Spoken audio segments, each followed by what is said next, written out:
Come through, Queen. I wanna see ya. Come through, Queen.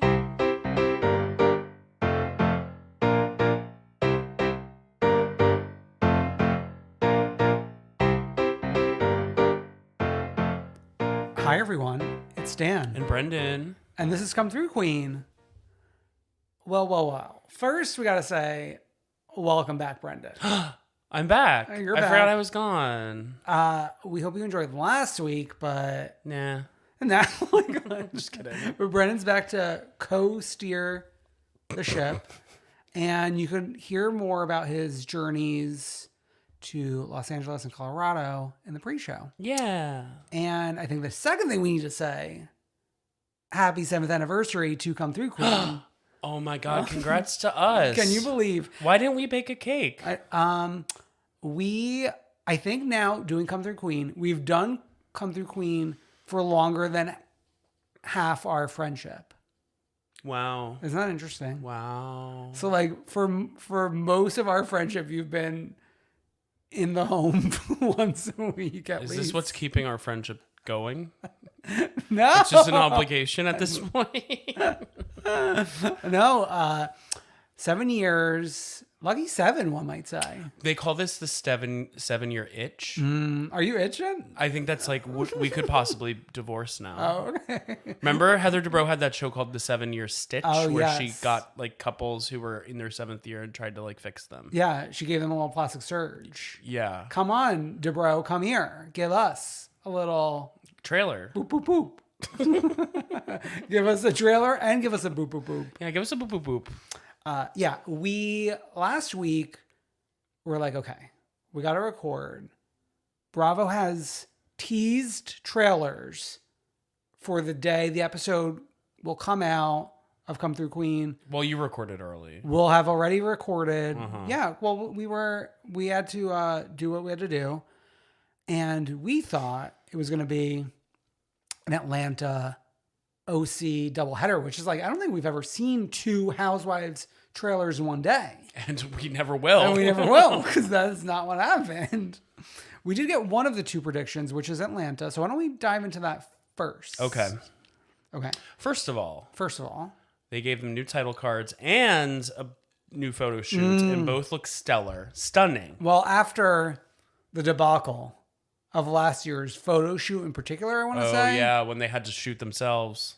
Or they had to shoot themselves, but like the official cast photos, like everyone looks sad. It's almost like, okay, so you know when like there's a photo shoot and the photographer like takes like, it's like, it's like the that they use is where they're like blinking or looking the other way or like, you know, just the worst one you could choose actually. But this year they got it right. Yeah. This year was incredible. The background was amazing. Very like 70s glam, I want to say. Yeah, we're at like the TWA hotel. We're at the TWA hotel. We're in like a vintage CBS promo shoot or something. Yes. You know? Let's get to the actual trailer itself. Mm-hmm. It's a little confusing to follow, I want to say. It's a lot of like things spliced together with no real narrative, which could go either way, you know? It could be amazing, it could be horrible. Yeah. We do see an activated Candy Barris, which I think she gets the complaint a lot. You're sleeping. We haven't seen her activated like this in quite a long time. Wake up, Pearl. We are seeing, I would say of the cast, which is the same cast as last season. The one I might have been least excited for is Sonia. Although we are seeing her bit in the trailer is, oh, my family's like, we're all living together still. Yeah, and they want to break them up. Break away. Yeah. Marlo, it's obviously like Marlo versus Kenya still. Marlo's claiming she's going to therapy, but as she's talking about it in her talking heads, there's evidence to suggest that it's not working. And we're checking in with the boys, of course. And there's a new man. Oh, yeah. Well, there's a new man for her, a new man for Sheree, a new man for Kenya. A former man of Marlowe's for Kenya. Oh, yeah. Yeah. Yeah.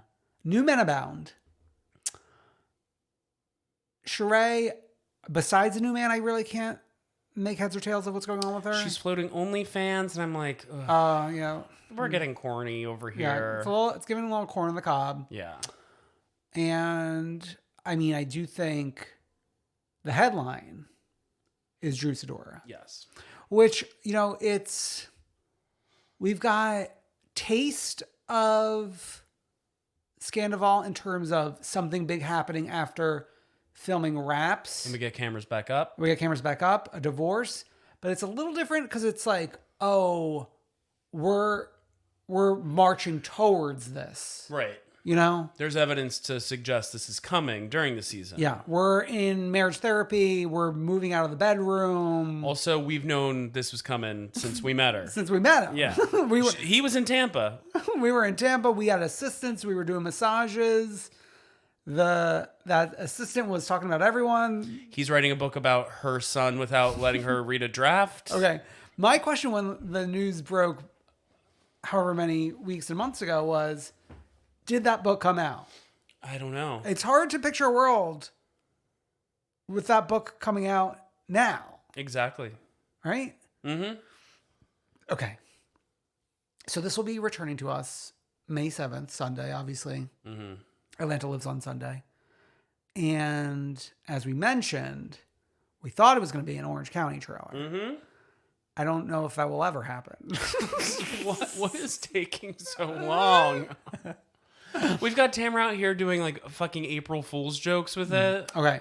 So I do think there's theories out there. There's theories that they may have now wanted to push Orange County to premiere alongside a Vanderpump Rules reunion. No, see, I think maybe the original plan was have them co-headlining, Wednesday nights? Mm-hmm. Wednesday nights before Pump took off again. Right. Because, if anything, maybe Orange County would be giving Pump a little bit of a Back boost. then, yeah. But now I think it's going to be Pump giving Orange County a boost. Yeah. So I think the most eyes are going to be on Vanderpump Rules for the reunion. So move that to 8 for the reunion, then put OC at 9. Yeah. Yeah. Doubleheader that way. So now we're probably like a few more weeks away from a trailer. Okay. Right? Although how much more could there well there's going to be like the pickup episodes still to come. So we probably have like another good 2. We have like at least another 3 episodes and then a pickup episode. So maybe OC could be around the corner. Could Okay, be. well, let's talk about trailers we do have. Okay. Oh, sorry. So we didn't know we needed this trailer, but I'm excited. Okay. Well, so we reported on this existence at some point. Did we? We certainly we're really good about this. If there's one thing we do is when someone's talking about a new show in production, we're talking about it. Okay. And we talked about SummerHouse, Martha's Vineyard. I don't know if we knew 100% it was Martha's Vineyard, but I think we did because we knew it was going to be a black cast of SummerHouse. Was I on the podcast the week you talked about it? I could not have been dreaming this, but anything is possible, of course. So we knew, at least I knew this was coming.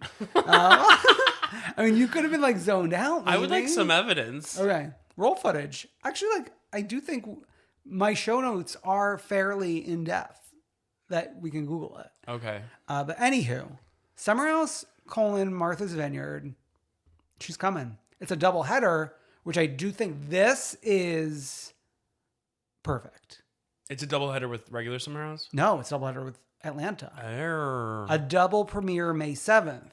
Love that for us. Because I do think to premiere it with SummerHouse would be overload. A mistake. Yeah, it's too much, right? Yeah. Especially Also, SummerHouse isn't getting the ratings. it's flailing a little bit right this minute. I gotta say, I don't know who I'm watching in the trailer, but I'm having a good time. Like The Journey, yeah. Yeah. I mean, it's a good, meaty 3+ minute trailer with, I want to say there's 12 castmates, but in the title card image, there's 11 people. And one dog. So the 12th one could be the dog. Yeah, the dog makes the cut, which is great. The dog makes the cut. Okay. Us magazine has a very easy breezy 1 sentence per castmate line. Okay, go. Nick is a New Yorker with a passion for fashion.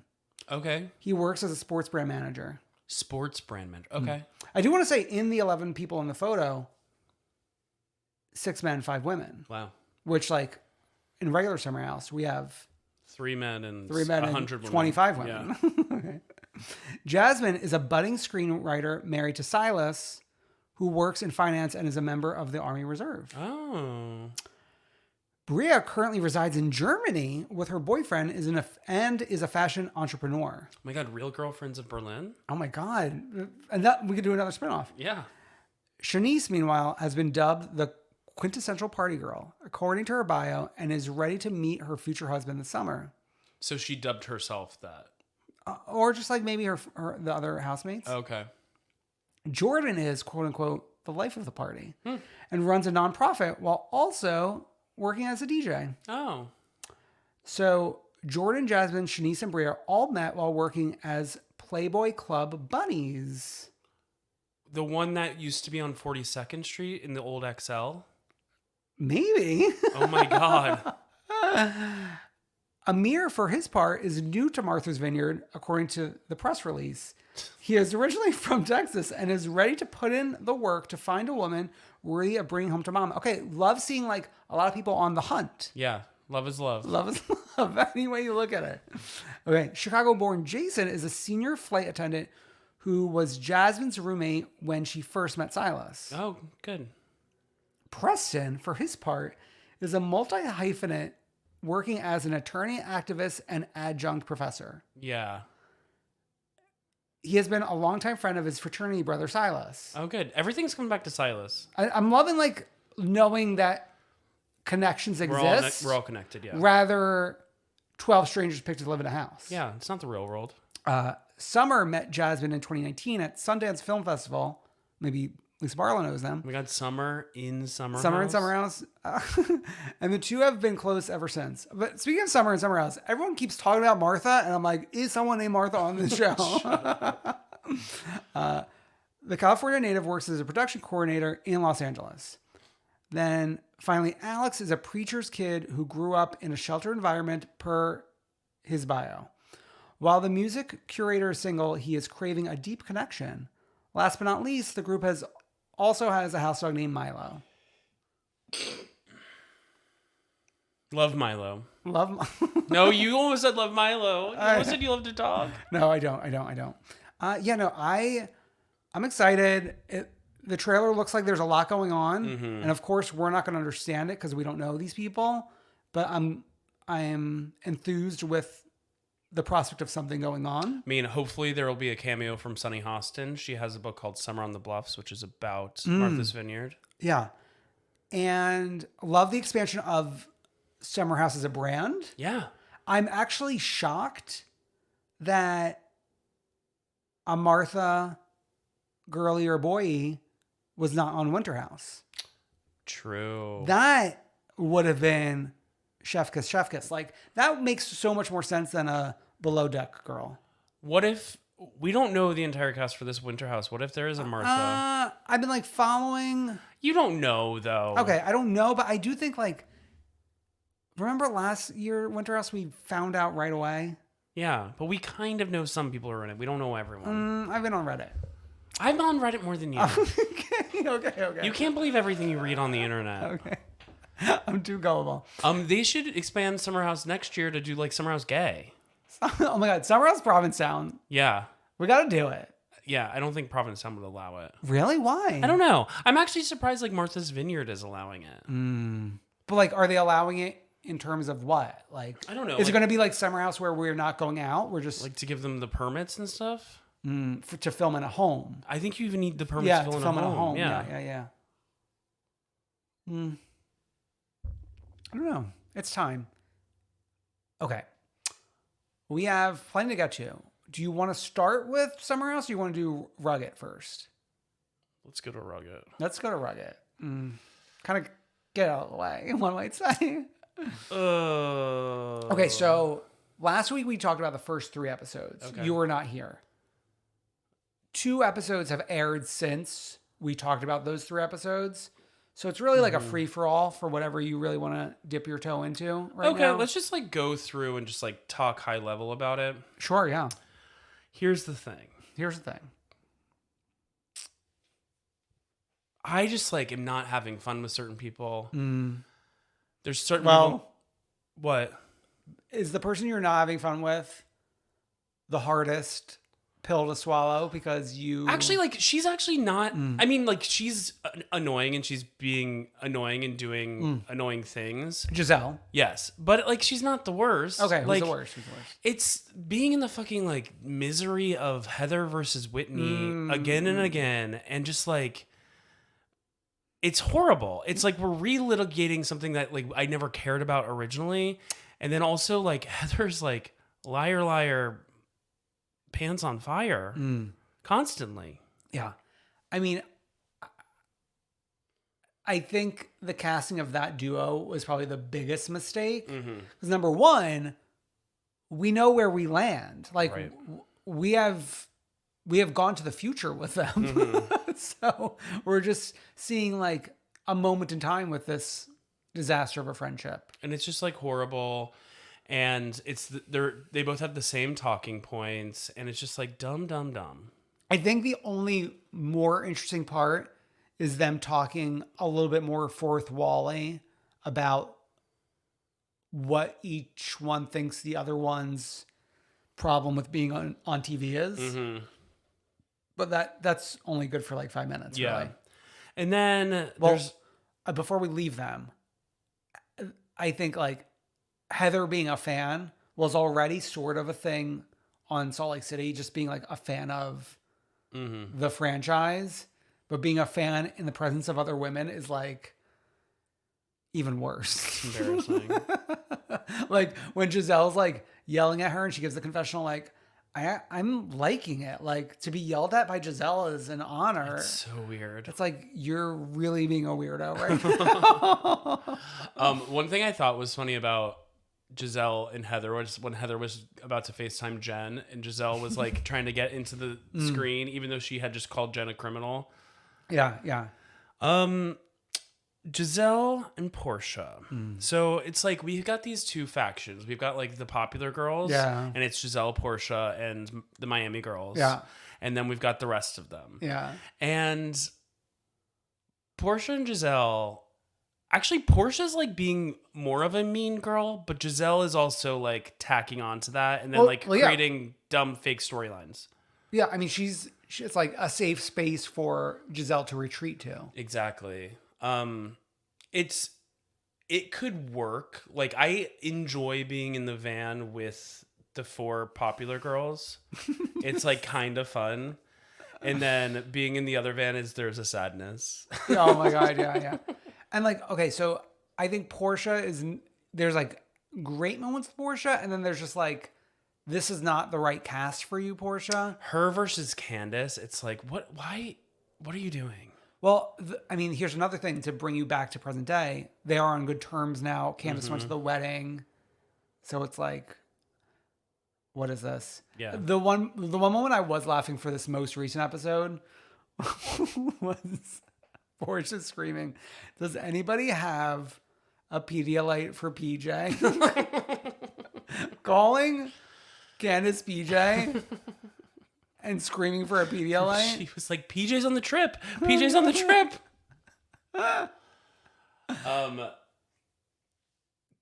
Leah passing out in the store, and everyone was like so mean about it afterwards. Well, I mean, Candace was like there helping her. I don't think Heather understood what she said when she called Candace a wet nurse, which like a wet nurse is like someone who comes in and like breastfeeds a child for someone else. Oh. And like that has like racial implications. Oh, really? Yeah. But then like even worse, when Heather was like talking, like I don't even think Heather even knew what she was saying. Like I think she saw her rubbing water on her and called her a wet nurse. But then when she talked about like shopping in Phuket. Oh. And like she called it a third world country. Third world country. And she was like, I love capitalism. Yeah, Yeah. she thinks she's doing fucking Alyssa Edwards comedy in her confessionals, but she's not. It's a mess. Well, I mean, so we went from like, oh, Heather, like you had a not great season 2 to you had a terrible season 3 to you are having the worst season anyone has had. It's awful. On Rugged. Like, does she know there's cameras? Because she's just like lying out of her ass all the time. Yeah. Like her thing going after Whitney for only just like doing the motions to actually get her name removed from like the Mormon lists or whatever. Yeah. And the next day saying it doesn't matter all that much. It's just like, it's exhausting. She's exhausting. Yeah. My wig is exhausted. My panty liner's exhausted or whatever. Okay. Giselle in this fucking tequila bottle. This tequila bottle, I know it is like a higher end tequila, but it's like $100, baby. Oh, but okay. We've been drinking from it. It's half empty. It's half empty tequila bottle. And it's like, it makes me wonder, like, does she really want to like collect this bottle to like make it a decoration in her ugly house? Like, does she want to like plan a room around it or something? No, she is trying to produce and create a storyline. I know. And she's with a bunch of strangers, so she can't do like what she normally does. Candace shenanigans. So she's just doing whatever. Because like everyone else has brought to the table their issues from whatever show they come from. Mm-hmm. She's not really doing that. Because she can't, because the last season was one of her worst seasons. So she doesn't want to dwell on that. Nor she doesn't want to bring up Pastor Jamal. Yeah. So we're doing a murder mystery over a half-empty tequila bottle. And it's like, this is like, I think my cousin's friend bought her one of these bottles for like her 21st birthday. It's like, it's 21st birthday girly shit. Okay. And then even my love, the love of my life, Candace. So we saw that photo that Portia posted. Mm-hmm. And we saw in present day that when that was posted, that she didn't tag Leah and Candace. Mm-hmm. So we were like, oh, what's going on? But it's literally nothing. And now they're fighting over the nothingness of it all. For it to be a fucking storyline in this, it's just like, nobody's bringing their best. No one's bringing their best. Although, okay, I don't know if this is popular opinion, but I think the people who are succeeding the most are my Miami girlies. Yeah. Because they're giving me like fun. They're just like in their own world. I mean, like Marisol can veer into mean girl territory, which is fine, but it's like it's not something that gets dwelled on that much. And I'm just like, I like them. Just like I like watching them walk into a room. Oh yeah, but even when Marisol delves into mean girl, it doesn't turn into like a war over nothing. Yeah, I feel like we've had so many wars over nothing. Yeah. I mean, like, even when she was asked about, like, who she trusted the least, she said Leah, and she gave reasoning, and it was, like, it wasn't an issue. Yeah. I also just, like, Alexia making the case for Miami putting all these other girls on the map was so funny to me. And, like, her, like, talking about the diversity and, like, stumbling through her words there, I was like, well, she's trying something. I think, is Alexia doing the best of them all? Maybe. After having like a rough season. Yeah. But the fun thing is that nobody on this cast knew she had such a bad season. Oh, yeah. Actually, I don't even think Alexia herself knew she had a bad season. Actually, she present day does not know that.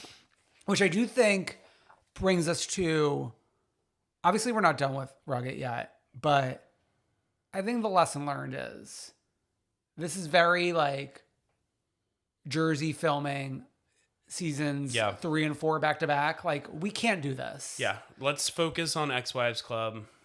Or like, you got to do like, if you're going to do like a current, you got like do a current and a past. Yeah. Housewife. Yeah. So it's not two people who are dealing with something that's happening on the show, especially two people who are fighting, which is the case for 2 of the shows. Yeah. I mean, like, these things we want to take a breath from. Yeah. Especially Black Eye. Yeah. But even Candace and Giselle, we want to take a breath from. Yeah. Poor Leah. Wait, that actually was funny. Poor Leah. I will say, okay, so like, I don't mind Leah on this show, but I also like, the thing about Leah is she is kind of annoying. So, but she can't help that. Like, we can't help that in ourselves, right? So I kind of feel bad that like certain people are reacting to her just like being annoying. Like, Portia is just like clearly annoyed by her. Yeah. Okay. So maybe I like misspoke when we were discussing this earlier today, where I'm like, I think Leah's doing a bad job. I don't think she's doing a bad job in creating television. I think she's doing a bad job in like making a case for Bravo finding a place for her on television. Mm-hmm. You know what I'm saying? Yeah, because all she's doing is like complaining. Yeah, like, you don't want to be there. Like, especially after last season where it's like you didn't want to be there because of the filming. Where I guess now you're saying, which is also not a great look for you and Bravo, that you were being held captive. Right. I do think Giselle's little party was cute. The New Orleans Mardi Gras thing. Yeah, that was cute. With the umbrellas. Yeah. It's just like, there are good moments, but we're not at the highs of 1 and especially 2. Especially 2, for sure. I think the thing with 2 is they put too many chaos agents in one season. They should have spread the wealth a little bit. Like Vicky, Dorinda, and Brandy all in one season. I know, but it worked. Tamra, It worked. I know it worked. It worked for them, but they should have, if they spread the wealth and like gave us that for multiple seasons. Do you understand what I'm saying? Or not really? Well, yeah. Well, I mean, like they're coming back. They're coming back. That's what they are doing. I know. Wow, it's just crazy. It's crazy. Rugged. Crazy. SummerHouse? Summer should be fun. Yeah. Is it? It is fun. It's fun. It's fun. I mean, we're picking up with Danielle and Lindsay fighting at dinner, which you were not here for last week. Where are you? Whose team are you on? Oh, I have to be on a team. Yeah. That's like the name of the game. Well, I don't know. Oh my God. It's obviously Team Lindsay. No? Yeah, but I mean, like, I see some things that Danielle's saying. Oh yeah, you were being a Danielle defender like a few weeks ago. I see some things that Danielle is saying, but I also feel like Danielle's being weirdly manipulated by like the Paige side of the house. Oh yeah, no. Actually, that's like so. I don't think people are liking watching it. I'm loving watching it. Paige, you can tell, is getting sick pleasure out of all this. Yes. I mean, Paige. Check out the what's the name of the company? Sewing Down South or whatever it is. Craig's Pillow Company has released the Paige collection. Good. Which is like a very chic. It's like hitting you over the head and like telling you something is chic. It's like oh, let's make something chic. Let's go black and white. Listen, if I want to be hit over the head with anything, it's a fucking pillow. Yeah. Hello. I can do it right now. No, we're producing content. Okay. Yeah. It's just like for Danielle to go from, I feel like she was fan favorite. Mm-hmm. Or like, maybe not fan favorite, but fan respected. I gotta imagine she's losing people at this point. But it's not that bad. Also, like, I mean, the show in general is losing people. Yeah. True. There were like 300K viewers live. When like Danielle's fighting with Lindsay, and she's still got that fighting spirit in her, and she like starts sort of fighting with Sierra as like, I wish I was friends with you sooner. I know. I was like, what the fuck is happening? Like, are you going to hit her? I was like, these people are like getting intense towards each other, but they're both saying the same thing. That they like each other. So we all go out together after this. Yeah. Yeah. Clubs are now like letting them in with cameras too. I know. Are like new places opening? Like, I what's don't know. maybe I would. Here's the thing. I would imagine like if a new place opens and you're the new spot in Montauk, you're like, oh, let me get some buzz and be on TV. I also think like the people out there realize that the people who go to their restaurants and the people who spend time out there are the people watching these Bravo shows. Sure. So is this where we're coming in and Chris is kissing feet? Yeah. After pledging. This like pledging thing where they have to go grab an object from each one of the women and he grabs Sierra's panties. Like, that's bad. well, especially, okay, it would have been like funny or something if it was like Amanda's. Because it's like you have not been trying to pursue Amanda and like her husband's there. So it's like fine, I guess. I just think it's not great either way. But I think it's worse doing it to someone that you are like failing at flirting with. Yeah. It's gross. Men are pigs. Men are pigs. All men are pigs. AMAP. Okay, so when we go back to the house and we're like in different factions, Danielle talking to Paige and Amanda and them being like, you were always the background character, you're like the supporting character, and like we're finally seeing you. Oh my God. And like Danielle's like, yeah. Oh my Also, God. Danielle, Gabby, and Sam all sleeping in the same bed together. Oh, yes. Oh, Three stressful. sisters. I mean, a king bed, you can sleep three. Yeah, but That's not a queen. It's a king.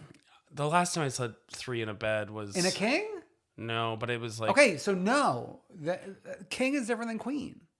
King trumps queen. Still. King or queen, still bad. Okay.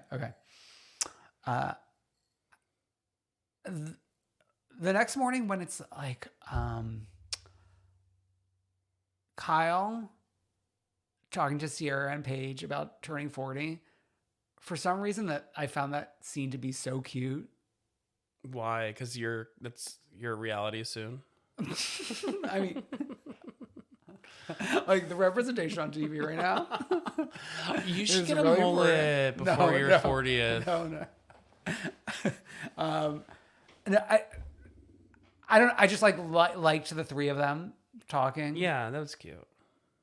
When Sarah's like, you could die tomorrow. And he's like, at my party? Okay. Oh.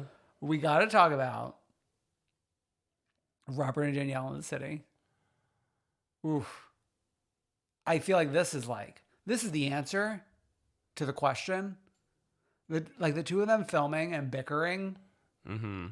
It's like, oh, that's why you're like so anti Lindsay and Carl. Paul and Adrian vibes. Fighting about throwing out food in the fridge, which is, I wouldn't say a fight, but a conversation that has occurred in this household. But you were saying you don't like to throw stuff out. Okay, so Alex skews more towards food. It's like between food safety / food paranoia, thinking like, oh, this is bad. Or like, I'm going to like die from this. And it's like,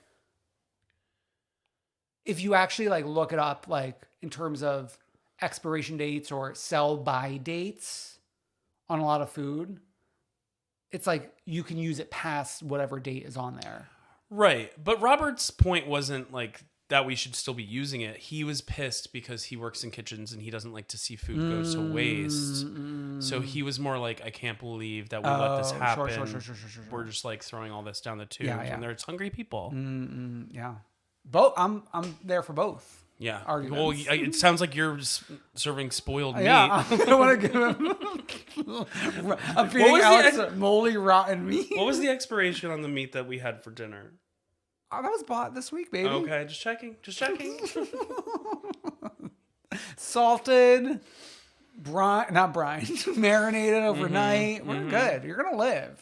I've never set you astray. I've never made you sick to your stomach. Just by looking at you. Oh my god, makes you feel sick. Okay, so it's Kyle's birthday. He's turning 40. We have special guests coming in, namely Craig and Corey. Mm-hmm.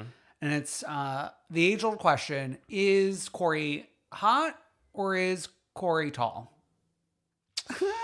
So, in the Bravo universe, as far as the tall men go and their hotness, I would say tall, hot, best. This is my order. Best and tall? Best to worst. Carl. Is tallest or hottest? Let's say they're all the same height. Oh, okay. I'm saying, are they tall or are they hot? Okay. Carl, hot and tall. Oh, okay. Craig, hot and tall, second. Corey would be next in the lineup of the four that I'm about to name. I'm gonna cry. Oh. And then fourth is Austin. Oh, okay. I thought we were stretching everyone out to the same height. No, I'm talking about specifically tall men. And then I realized that when you said I'm going to cry and Kyle wasn't named already. Kyle's like 5'4". No, he's not. Kyle's probably like my height. Get out of here. Yeah, aren't you 5'4"? Famously 5'10". Okay. Which is just like a regular person. But do you agree with my ranking as far as the tall men of these shows and like Carl, Craig, Corey, Austin? Yeah. I might, I don't want to sound crazy. I might flip Craig and Carl. Because you like a fucking you like a little clean cut little bitch. No, I think I just like Craig because he has a little bit more meat on the bones. Like Kyle's looking really skinny this Carl, year. you mean? Oh, Carl's looking really skinny this year. Because he stopped drinking. Oh yeah. Oh my god, do I like that drink and puff in a guy's face? Jesus Christ. Okay. We have, when we go out to dinner, Lindsay and Danielle on opposite, at like the farthest opposite ends of the table. I know, and everyone's commenting on it. Also, this world where we have multiple people at the table who don't drink coffee, but they love espresso martinis. They don't like coffee, but they love espresso martinis. That's an interesting thing to have in common. Yeah. I mean, it's a bonding moment. Sierra ready to kill Sam for getting Corey's attention. This is literally that Robin song, I'm in the corner watching you kiss him. Yeah. Okay. Also confirmed by Sam that Corey and Sam are together. Breaking news this week. Yeah. Which I gotta give them both credit. Really securing their future. Yeah. If there is a future. And I will say, weeks ago, I was on Reddit and the girls were talking. The girls were like, I see Sam in all these reels that Corey posts. He's a real boy. Oh. He posts a lot of reels. Okay. He likes to be real. Well, 2 different apps. I know. And people are like, oh, Sam's in a lot of these. Yeah. I mean, people are doing a lot of detective work these days. Yeah. It's you're doing detective work over somewhere else. What am I doing, detective? John Hill. Oh, yeah. Yeah, so Craig putting on Minions at 4 a.m. King. I will say king. That was a king move. It is giving king. King recognized king. And Paige being like, go sleep in that fucking bed over there. And then next morning, we're waking up. Carl telling Kyle he's going to propose. Wow, summer should be fun. And Carl says that when they first told Kyle back in October about the relationship, he had a breakdown. Oh, yeah. Yeah.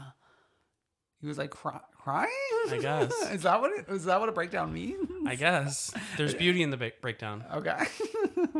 Is that Imogen? Yes. Okay. Oh my God, I loved that album when I was in college.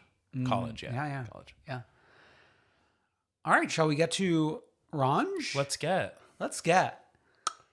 So, I mean, the tree huggers pointed out this week that ratings are down because Tree was barely featured in this episode. Shut up. I saw your little tweets about this. I mean, it just is this a Tree Hugger podcast anymore? No. No. So who are we? This is a Professor. We're professors. Yeah, we've been over this. We're Professor Dan and Professor Brendan. Yes. And she was relatable content today, sweating her ass off at Paulie's house. Oh my God. Yeah. Oh yeah, you love sweating. You love. I just love it. Okay. So let's pick it up. Speaking of Paulie, we're picking up with Dolores and Paulie. I think really hanging out for the first time on camera post surgery. Yeah. Because, like, he didn't come down the shore. He didn't come to the baseball game, et cetera, et cetera. You can only have 1 cup of coffee a day. You can only have 1 cup of coffee a day. I got to say, for someone who is fresh to reality TV, Paulie, like, knows how to produce a scene. He's comfortable. He's comfortable. He's comfortable in front of the camera. I would say the two most comfortable in front of the camera people this season are Paulie and Professor Jen Fessler. Yeah. Exactly. Yeah, Paulie, I think he's not going anywhere. And especially if our Coffee Cup Girlies predictions come true, we got years of storyline ahead of us. Yeah. I hope they have a big wedding in Ireland. Yeah, but like then we're kind of like shooting our shot too soon going to Ireland next week. Right, but I mean, like, I'm sure there's return. many places to film in Ireland, just like there's many places to film in New Jersey. Yeah. I mean, like, they should have the fucking bachelorette party at the George. Oh my God, could you imagine? That would be Connor to the show behind the decks. Yeah, fucking Davina, that woman he's always talking about. Davina, the iconic drag queen of the George. Wow. Okay, I want to touch base with the Fudas, which the Fudas are not setting me on fire, but like we have something going on. Yeah. When she's talking to Mr. Half Up, Half Down Beard about adopting the son, having more children, there's like things going on in their lives. Yeah, and the son, she can't adopt without permission from the wife. Yes. Or no, not the wife. I don't think they were married. Oh yeah, just the mother of the son. Yeah. Yeah. Yeah, there's a lot of interesting stuff going there. She wants more children, but the son doesn't want her to have more kids, but he's like 15 or something, so like he'll be out of the house in a few years anyway. She could have, and she's only 31. Surprise, bitch, I'm with the son. I'm like, stop cutting my portion in different pieces, you know? I mean, listen, his portion is going to go to her first. Right, but I mean, like they're practically they're like 15 years apart. I'm number 4, so I never had to worry about this, but I'm sure one of my sisters was like, why is our portion getting smaller? And then turns out we didn't have anything in the end of Oh my God, the portion. Yeah. It's like, what's the portion of 0? Oh my God, no. Okay, so hopefully the Fuda's portion doesn't get cut up anymore. Okay. So Jen, Aiden, Dolores, I want to say matriarch to matriarch. Something to something. But it's funny that like Dolores wanted to fucking kill her and now she's fine. Yeah, of course. She goes from 0 to 100, then back to 0. She's really something, Dolores. We're talking like any chance Jen gets, she'll talk about Bill being in the pool house. From being like, he's never been in the pool house in his life, to now he's like, that is where he spends most of his time. Yeah. I wonder, we've only been in the pool house once. I need to get more eyes on it. I want to see where he sits. I want to see what he drinks. You know what? It's been 2 weeks since you informed me that we have been in the pool house, and I still have not gone back and revisited the pool house because I could not even remember being there. It was just the men in the pool house. Just the men, of course. But Jen wants to host the Turkish coffee reading party. Which we've done twice on Housewives before this. We've done it on RHONJ. And then Ultimate Girls Trip Season 2 with the same woman from RHONJ. Oh. Do you remember? I mean, it's just like things were going a mile a minute. It was the same night Brandy told the waitress she had like lesbian eyebrows. Yeah. Rugged too. Go down the history books, I would say. Okay, but she wants to host this. She wants to invite everyone, but she cannot do so because she does not want to welcome Marge into the home. No, it's more like Marge wouldn't come to her home. Oh, really? Oh. Yeah. So then that's kind of like good on Jen. Yeah. I mean, at the end of the day, there's a problem on this show, and it's not Jen. Oh. Okay, so Dolores offers to be the hostess with the mostess. At Paulie's house. So it's like from Jen to Dolores. Does he live in Fort Lee? I want to say yes, because we are looking at the bridge. George Washington himself. Yes. Hello, George. Show me that wig. Show me your cherry tree. Show me that cherry tree. Did the cherry tree ever exist? No, right? I know, he chopped it down. That's why it doesn't exist anymore. Is it the same one that Katie Tunstall spoke of? Oh, yeah, Katie. KT Tunstall. Okay. Let's go to Missy G's winter home. Not the summer home. The one that we are like in the midst of placing the chandeliers that we eventually rip out because the fans were making fun of them. And then in present day, they are fucking changing the facade because the fans were making fun of it. Oh, yeah. Yeah. And Zia is done with Disney princess houses. We're doing modern. Okay. And Danielle is going to do a pop-up at Envy. So that's interesting because we're going to Ireland next week. So is the pop-up at Envy going to be post-Ireland? I think we have a little bit of time. A little bit of time before we go to Ireland. Oh, so we could do the pop-up next week. I think we're popping up real quick. Maybe. So it's like one of those fake outs where like we're in Ireland, but we're like getting off the plane. Maybe. Yeah, I think it maybe half the episode will be in Ireland. Okay. Interesting. Huh. Okay. We get that flashback of Louis crying at the party after walking back from moving the car for Joe and Zia. Oh my God. Louis. And we're getting more. It's essentially Pizzagate Part 2. As Joey Gorgas. Does he know what he speaks of? Did he believe in the original one?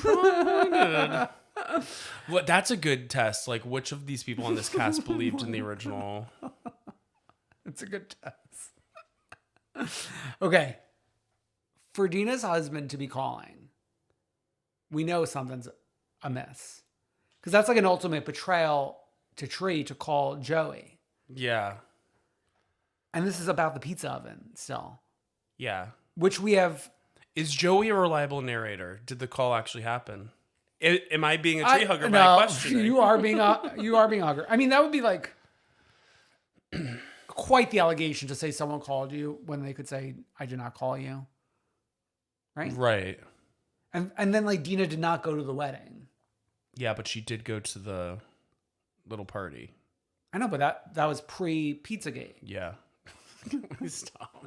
That's what things called. I know. And we have since in our present day 2023, we have seen online images from people selling skinny pizza ovens on eBay, and they look like panini presses essentially.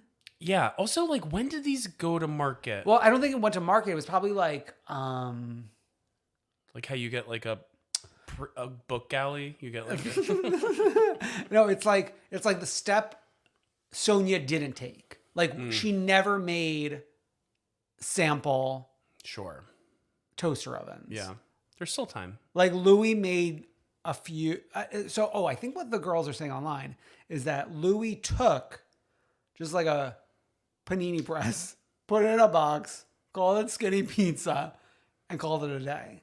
Yeah. Well, it's like a heating pad with a cover. I know, but like that Because you can't press the pizza. I know, but that cheese. is. I don't think this object is how one makes a pizza. Right. Like the pizza oven, like the reason for the season for a pizza oven is that it gets to like insane temperatures. Mm-hmm. Like that's why it's not like throw it in your oven under your stove. Exactly. That's why the DeBros brag about their pizza oven in their backyard all the time. Yeah. Yeah. Yeah. So I'm not sure like it would have resulted in like the finished product. Oh yeah, you have some like chewy dough. I'm sure if you got like that pre-cooked dough from like Trader Joe's or whatever, you can make something out of it. Because all you have to do is like melt the cheese. Then just put it in your regular oven. I know, but these people, this invention would fail on Shark Tank, I think. Mr. Fabulous would say no. Yeah, so would Barbara. Barbara would say no. And Lori. Lori is actually low key the one that you want. She'll get your shit in the stores. Yeah. Dolores refusing to talk about Dina in her confessionals. Ooh, and then talking about her on Watch Evans Live. Oh, You probably didn't see that. no, what happened? Oh, so like I only watched the one important Watch Evans Live. Oh, I know. So what she said on Watch Evans Live is, we just stopped being friends like 10 years ago. Like we just haven't been in touch. And it's not because of this or not because of that. But so it's like clearly a very fake, there's more to the story answer. And then he's like, but you're like very close with Caroline. And she's like, yeah. It's Dolores chose Caroline. Yeah. In the Family Feud. Yeah. Okay. I don't know where this like touched down, but like we learned Danielle was bullied in high school. And that's why by girls.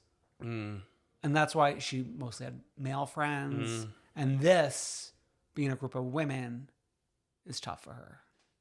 We see a lot of this on Bravo. I mean, like we're always getting these women who are saying they're like more of a guy's girl these days. Which is like, put your antennas up. Yeah. Yeah. Put your paws up too. Put your paws up too. Okay. So what's interesting is like, we find out late in episode that Tree has COVID, whereas in other cities in years earlier, this would be a bigger deal. But just like Tree has COVID. She's COVID. It is what it is. So we finally get to Dolores's boyfriend's home. These women coming in. I need to like get my boots on the ground there to see how amazing this is. Head on over to Fort Lee. But like, has there ever been a place decorated so mask bachelor party? I know. It literally looks like bachelor pad, rather. Bachelor pad, yeah. It literally looks like the suite they put the men in before a wedding so they can like play pool. You know? I'm sure there's a pool table somewhere. Yeah.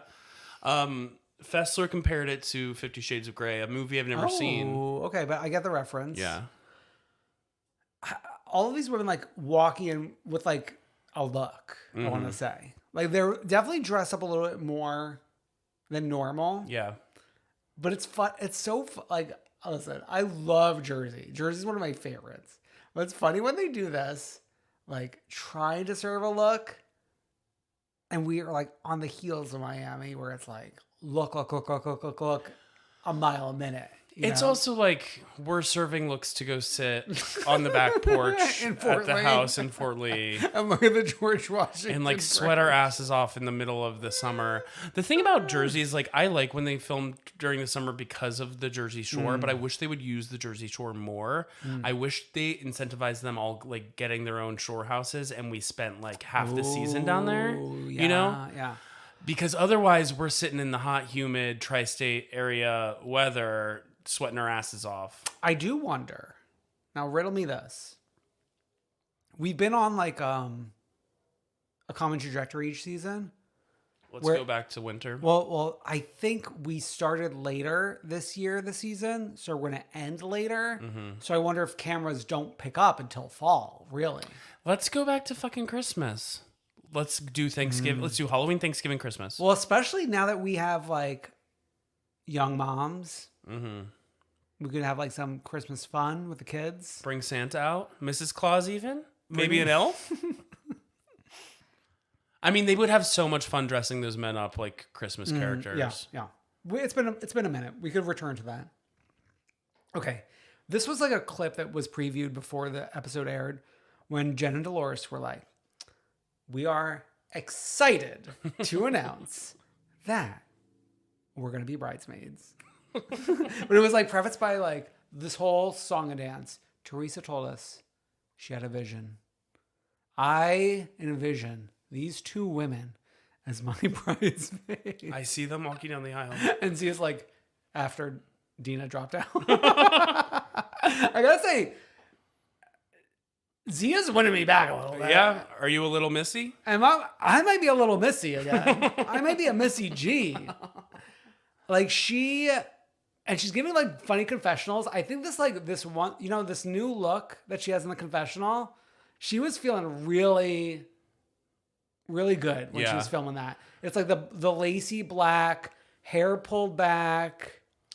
I will say, and I don't wish divorce upon anyone. Oh. But I would like to see what her life would be like without Joe Gorga. I don't see that. You see that? I didn't say as a little Missy? I'm not a little Missy. Oh, okay. I'm a little Missy. I'm only pro Fessler. Okay, yeah, sure. I'm anti you know who. Okay. So Dolores is inspired by her Valentine's Day trip to Ireland, and I wanted to say, what a place for us to bring all us girls together and Beatrice's bachelor party. And apparently it's the bachelor party capital of the world, which I never knew. Oh, yeah. We do have a very strong contingent in Ireland. So sound off in the comments below. Sure. I would have assumed, wouldn't you have assumed like maybe Las Vegas? But okay, so the bachelor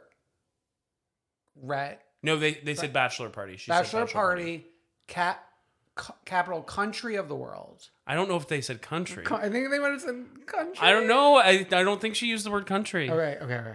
I would have assumed Las Vegas, but maybe that's me being an North American centric. Yeah. So maybe like everyone in Europe is going to Ireland for their bachelor party. Maybe That's possible. Sound off, please. Okay. So let's do the coffee cup readings. And I wrote some of the readings down because they were just so funny. And I gotta say, I love we've done so many of these psychic things, and I love that finally we do one where it's like, oh, we're laughing at the process. We're laughing at it. Yes. Okay. So for Dolores, there's a ring. It's a ring on your finger. It's coming soon. And then Paulie peeking out from the wine closet or whatever. It's very Eileen Davidson's husband looking out the garage door window. Rachel, a big V, representing victory. 3 months or 3 years? Okay, this was the one that takes the cake. Margaret, there's something with a friend of yours. L. Laura, I see a knife in your back. And Jen says, my heart's racing right now. Something happens where you rekindle the relationship. And Marge is like, no, oh no. My God. Okay. And then the one about Jen Aiden. Your husband really does love you a lot. People have offered you endorsements, and you've turned them down because you've chosen to be with your family. All the endorsements really start coming your way when your daughter gets a little bit older in a few years. Oh my God. I was practically crying laughing. Okay. Danielle, I see your family being close, but there's a conflict between you and your brother. I see a wedding, but I don't see you being there. Oh my God. All in the fucking coffee cup. You both cry about it. I mean... And then we everyone's laughing at at the woman and Jen. Yeah. Particularly Jackie. And I gotta say, when it comes to Jackie, I like this little light under her ass. She's got like a maniacal like fire in her eyes. Yeah, these days. she does. It's like woken her up a little bit. Yeah. She was a little comfortable before. A little too comfortable. Also, meanwhile, like Jen Fessler's like still sweating her ass off. Oh yeah, I mean Jen Fessler. We haven't really focused on her, but it's more like her commentary to everything is just like, yeah, I love it. I love it. And her confessionals are like with her new look. Oh my God, it's so chic. Yeah. I mean, that's pretty much it. Should we get to Pump? Yeah, let's get to Pump. Let's have a Pumptini down in Mexico. Yes. And we're picking up at the welcome. The welcome dinner. The welcome to the welcome dinner. Yes. Because we have the main episode this week is the welcome white party. White party. But we have a welcome dinner the night before. Yeah. And Christina Kelly comes as Lala's guest. Christina Kelly.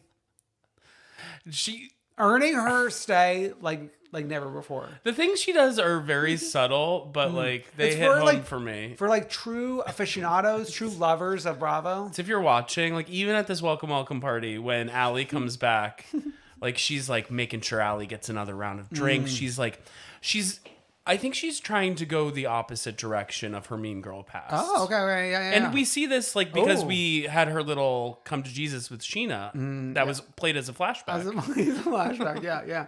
Where she's like, which is actually like bold of her to be doing. Right before the wedding, on the wedding weekend. Not even that. More so bold as like a soldier of Katie. Yeah. Because like Katie doesn't want that. Exactly. We're not having that. To quote Candace. Okay, Bubba for 2. Ooh, the fucking slides with the suit. That doesn't fit him anymore. It's dark times for Bub. Like Bub, the platonic version of Bub. Slides with no socks, just like, oh. Oh, I don't think you wear a sock and a slide. I know, but my point is you're wearing a suit and then like you're so close to being barefoot. I know, but I do think also some people do wear socks with slides. The young people do. Well, this is a 40-year-old man.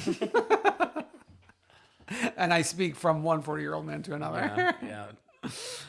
So I gotta love like the interactions with the waiter. He's like, "Oh, what are we celebrating tonight?" He's like, "We're celebrating our divorce."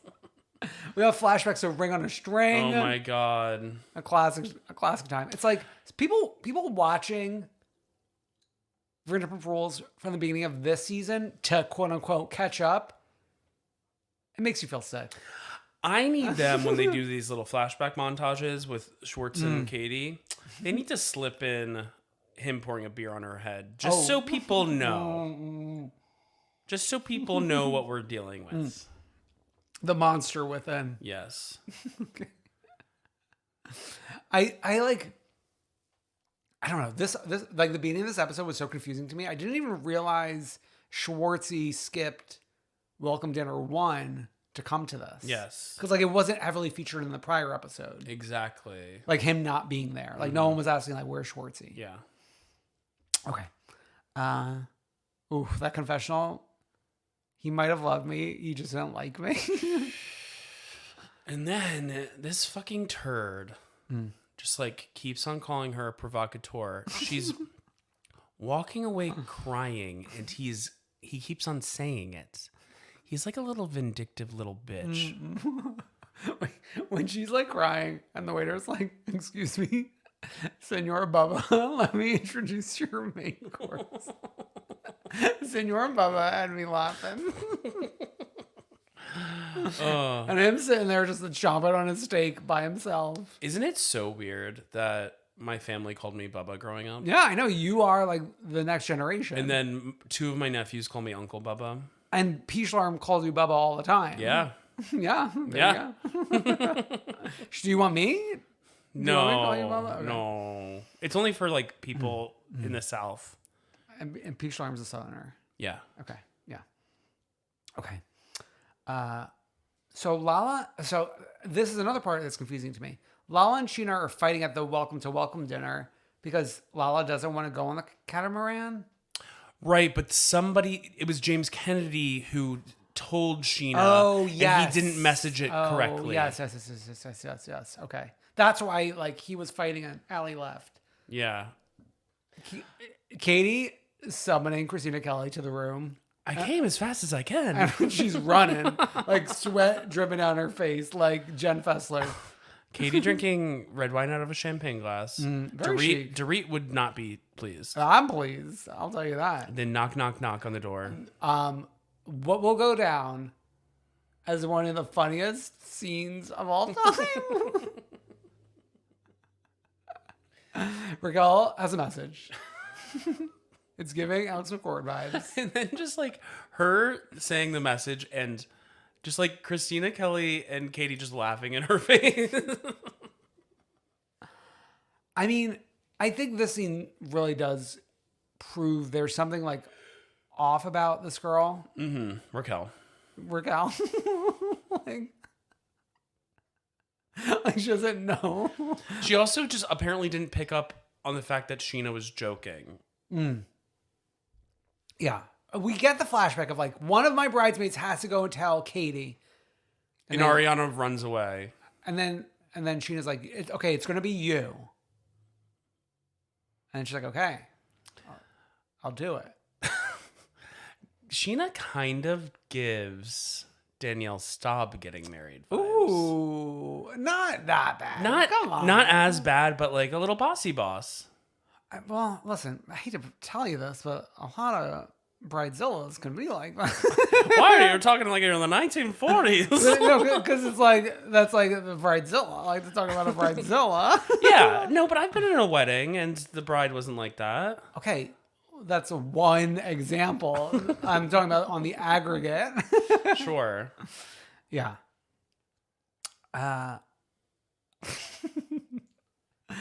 The bachelorette parties while Katie and Christina are in preferred. Laying by the pool. And it's like not even that chic of a pool. It's like I know. They're like laying next to a gate. It's disgusting. Just the bachelor party stressed me out. The Speedos with his face on it. Would you wear the Speedo? I've never worn a speed, but like I guess I would. To be part of like to play along. To be fun. Yeah. Oh my gosh, should I wear a speed and pee? No. Oh. Oh my God. No, you can do whatever you want. So then there's this instance where Tom Schwartz is trying to hit on this woman. Oh. And the first line out of his mouth is that he's divorced. Newly divorced. Also, like, I feel like Tom Sandoval has led Schwartz astray as far as like outfits. And like, why are we always wearing these stupid sunglasses and like all this shit? Schwartzy, particularly this episode, is looking a little unwashed to me. Yeah. Like, let's put some shampoo and conditioner in the hair. Well, as we learn later, he can't handle doing his own hygiene. He needed Katie to trim his pit hair. I will say, back in the day, I have had a boyfriend where I did shave his back. But that's different. It was like the spots that he missed. Oh, yeah, sure. That's different. I was going to say, like, this is really a tough week for you. Why? We got Giselle. We got Schwartz. Okay, first of all, Giselle, months ago, I already distanced myself. So, okay. And then Schwartz, I think I already disavowed too. And you were a tree hugger recently. Shut up.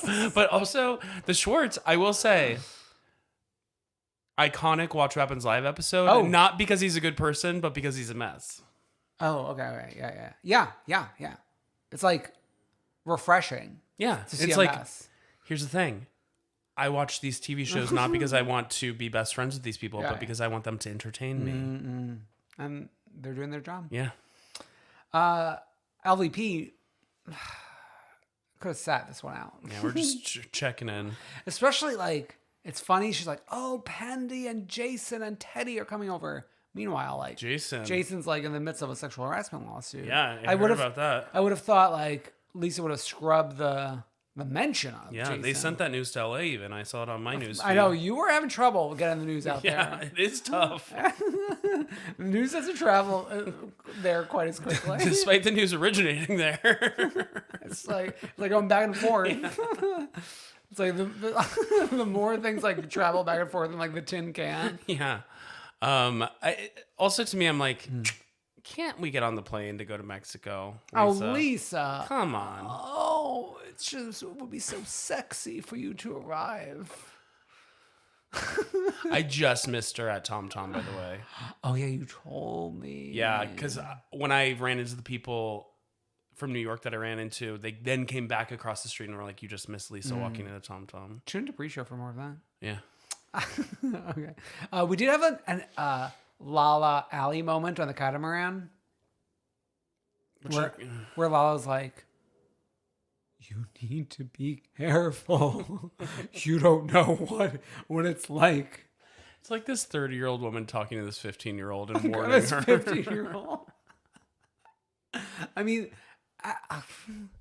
Allie needs to like age it up a little bit. Also, like, she found James the exact same way Raquel did. She was a fan who went to a show. Sure, yeah. So if you know what you're getting into when you go on this show, so why are you walking away? Why are you walking to your room? Come on.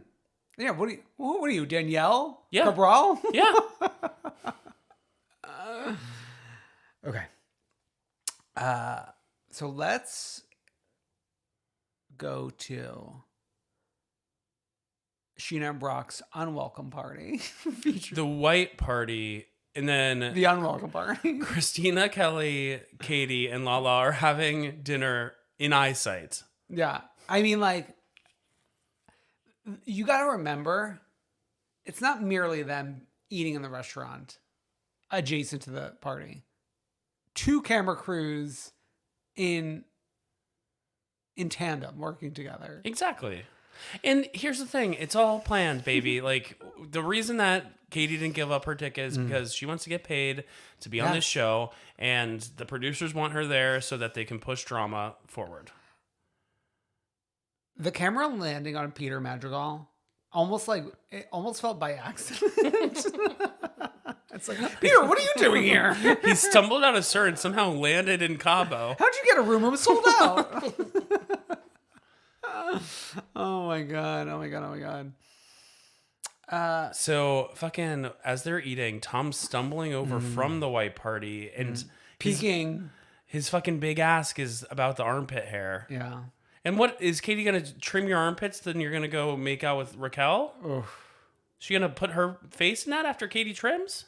Okay, so when Raquel and Tom are like trotting through the pool to get to the like exclusive table, and Tom's pants are not rolled up and getting like soaking wet. Horrible, yeah. It makes you feel sick. Also, like, Sheena loserish for being like, we need to find Tom someone to make out with. It's like, you're getting married. Like, worry about that. Go talk to your guests. Yeah. Also, the Katie of it all being on this trip, do you think it's loserish or iconic? Oh, I am not a Katie fan. I am. But she is making the fucking episode. Yeah, it's iconic. It's iconography. I mean, I hate to go back, but like, just the hotel room scene with Raquel is like, we're going in history, won't it? It will go down in history. They're gonna paint that on the ceiling somewhere, like the Sistine Chapel. Paint it on my ceiling, please. Okay. Let's just touch down on the Watch What Happens Live episode. Yeah. Because we learned some things that we were not expecting to hear until the reunion, which I don't understand. Like, I guess, no, it's fine. Because, like, this guy is not a major player in the...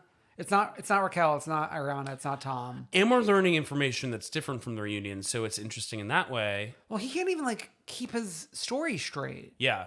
So first, let's set the scene.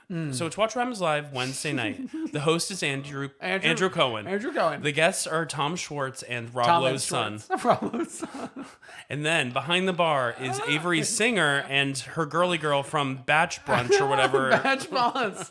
What's the business called? Batch Boss. That Batch Boss. Which is no Boss. Batch Boss. Okay. No, because we said it would have been better if it was Boss Batch. Yeah.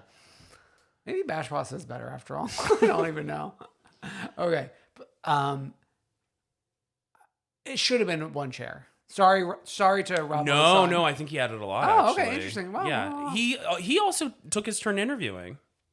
I know, but it was a little like. No, he's having a moment online. Everyone's really impressed by him. By Watch What Happens Live? Yeah. Okay. Wow. Don't count me amongst them. Okay. Really? He's like kind of blonde. I would think you would like him. So this is what I got to say. Schwartz saying he learned about the one night stand in late August. But first he says he learned about the affair. And then he has to clarify to one night stand. Though it took him 2 minutes to clarify. He kept on using linear. Yeah. Okay, so Sheena's wedding, August 23rd. I looked it up. Or like 23rd, 21st, 22nd, 23rd. So in my head, he's learning about it either post-wedding or at the wedding. Right. He's also claiming in this conversation that he was not used as a pawn in the Raquel thing. So if we're to believe everything he says, which we can't necessarily, we would have to believe that it happened after the white party, sometime between the white party and the end of August. What happened? The hookup. No. The one night stand. No, the hookup, which Schwartz is... I think Schwartz is acknowledging the hookup took place what everyone knows it to be... Guys' night. Guys' night. Okay, so he learned of it. Okay, I see what you're saying. Either at the wedding or after the wedding. Yes. Okay. So the next up at bat, learning that it is love in January, which predates the Watch What Happens Live weirdo appearance. Right. So then you were a decoy for a period. Not a decoy on the show, but like a participant in pretending like you and Raquel or something. And it was... Now that makes that Watch What Happens Live appearance when he would not answer a question without running it by Tom Sandoval makes it a little more... I know. Andy didn't really drill down on that. Like, once he admitted to that, Andy wasn't like, well, then you knew it was an affair prior to when you were here last with Tom. That wasn't really drilled down. Yeah. And then him saying that Raquel is like heroin to... He just kept saying it. Tom Sandoval. He's just wearing the fucking wristbands. What a doofus. He's such a doof. Like the chief doofus. Yeah. He's still cute, though. He's lost a little bit of the shine. Okay. So I know he was like going for a look on Watch What Happens Live, but that haircut was not doing it for me. Yeah. It was a little too much for me. So you got a little trimmy trim. But like that like little swoop was like perfectly placed, like hitting his eye. Yeah. I wasn't a fan. And then I think he went out with people afterwards, and I think he was with someone from SummerHouse, Martha's Vineyard. Oh, yeah. I checked the blogs. I see what people are saying. With SummerHouse, Martha's Vineyard. Yeah, man, I gotta say things are brewing. They're brewing. They're brewing. I love it. Okay, shall we get to our Freak of the Week and then One True Queen? Let's go for it. Wow. Whew, yeah, please, let's go for it. Okay, the Freak of the Week. This more comes from my heart than yours, I think. Yeah, I'm just going along with it. As per usual. The Freak of the Week. Listen, the Barbie trailer, I love it. I Will Be Seated. The rollout, genius. Introducing us to the cast, amazing. A few people made some good jokes. But once it was available to the masses and people are making Barbie posters left and right, it's almost as if like you're doing it without realizing there needs to be humor. in the moment. Yeah. I think this is like the cynicism is jumping out. I viewed it another way. I was like, this feels like 2015 again, when all we were doing was making dumb memes about any pop culture thing that would happen. I'm like scrolling, like Barbie poster. Not even like small smiling, like straight face, like the emoji where it's like the line is my face. You know? I'm sad you can't experience joy anymore. I know, but like I want to experience joy authentically, and I just can't pretend to laugh at a stupid Barbie meme. So that's my freak of the week. All you Barbie memers. Wow. So you don't support a movie starring a woman and directed by a woman. Wow. Okay. Our one true queen. So we're gonna give it to the Countess Luann. And I would actually say, I would encourage everyone to, after you hear what this post is, go to her profile, like the post, and leave a nice comment, because the fucking weirdo QAnon conservative trolls are out there. So anyways, she posted a photo of herself holding a sign that says, "Drag shows don't kill people, guns do." And she wrote, "I heart and support the drag and LGBTQ plus community. #priorities. #ban guns, not drag shows."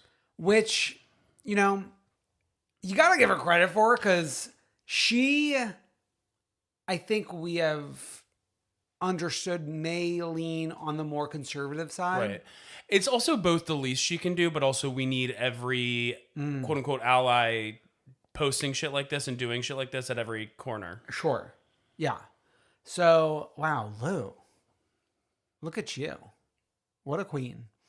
Side note, someone like posted Sonia like inadvertently leaking that their spinoff show is coming in May. Oh, really? So, well, keep your eyes peeled. What's it called? Like, Hello from Shitty Lake. Krabby Lake. Krabby Lake.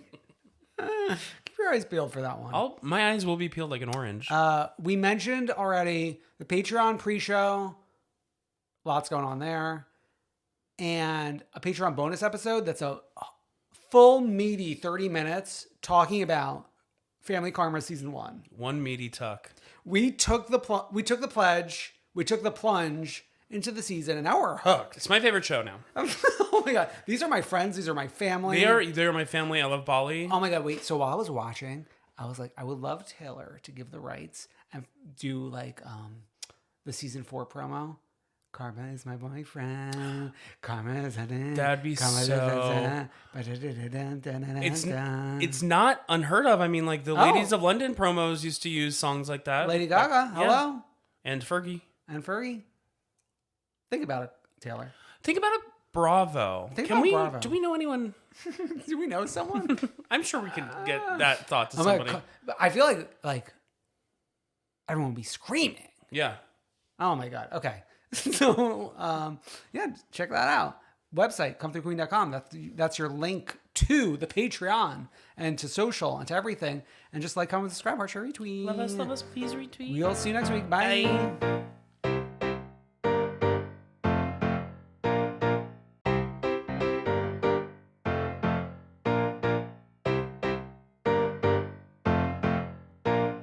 I wanna see ya come through, queen.